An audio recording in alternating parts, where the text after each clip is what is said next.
As an autistic person, I have a tendency to sometimes take things a little too literally.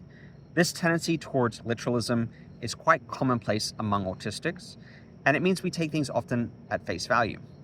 This can be great because we're not looking for subtext or hidden meanings, but it can mean that we miss those. On the flip side, when we communicate, we're quite literal in what we say. There is no hidden meaning, there is no subtext, and people can like that because it's very candid, to the point. It makes us straight shooters. However, for us always taking things literally, this can lead to disaster. For example, in elementary school, I had a friend invite me over. We were playing some video games. His mom came over and said, "Let's go for smoko." I'd never heard this term before. Smoko sounded like smoke. I thought, maybe she's suggesting that we smoke cigarettes. First of all, I did not know her to be a smoker, so I was a little bit surprised. And then it seemed like she was condoning underage smoking. She was inviting all of us kids to go and smoke with her. And then I started to freak out and feel dread that, first of all, I was going to be smoking. I hate the smell of cigarette smoke because of sensory differences. I can be in a parking lot and smell somebody on the far side smoking. That's how strong it smells to me. And so that was revolting to me. Second of all, I didn't like breaking rules. I lived in a very narrow box as a neurodivergent person, and I lived and died by rules because it made the world less of a chaotic place. So she was suggesting that we break the rules, which I didn't like. It was very disturbing to me. And I immediately wanted to call my mom, or at least tell her after I got home, "Oh my gosh, she's a smoker and she suggested that we kids smoke. What a terrible parent."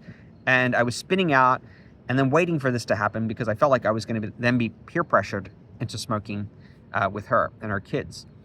It had never eventuated. We did take a break and we had some snacks and refreshments. So afterward, I was able to deduce, because this smoking thing that I imagined was going to happen never came to pass, that she meant something different. She meant, as I realized later on, to take a break from work or have some light refreshments. And that's what smoko meant. Originally, it was, I believe, created as a term for taking a smoking break when you're at work. But the colloquialism evolved and it came to just mean taking a break from work and having light refreshments, for example. I did not know colloquialisms like this because I was raised by immigrant parents who weren't always up on them and didn't necessarily use them.